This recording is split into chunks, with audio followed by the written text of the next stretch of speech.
കിഷോർ ഇങ്ങനെ ഒരു സ്റ്റോറി എന്നോട് പറഞ്ഞപ്പോൾ the story contains the kind of emotion, love. അതൊരു നോർമൽ സ്റ്റോറിയെക്കാളും വളരെ ഡിഫറെൻ്റ് ആയിട്ട് I felt some kind of difference in the story. Then we started the film. Of course, we had a lot of problems in between to make this film happen. It is film. It's a making. And thanks to all the actors, because they all stood with the film to make it possible. ഞാൻ ഒരുപാട് സമയമെടുത്തു ഈ cinema shoot ചെയ്യാൻ. Because ഈ സിനിമയുടെ ഒരുപാട് CG വർക്കുകളുടെ ഇതൊരു സാധാരണ സിനിമയെക്കാളും contains lot of emotions.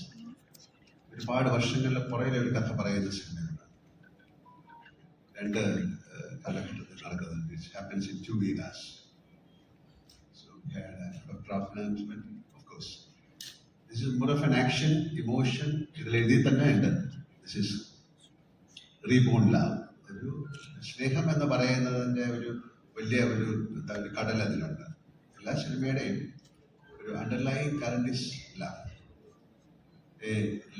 Love so strong it defines death.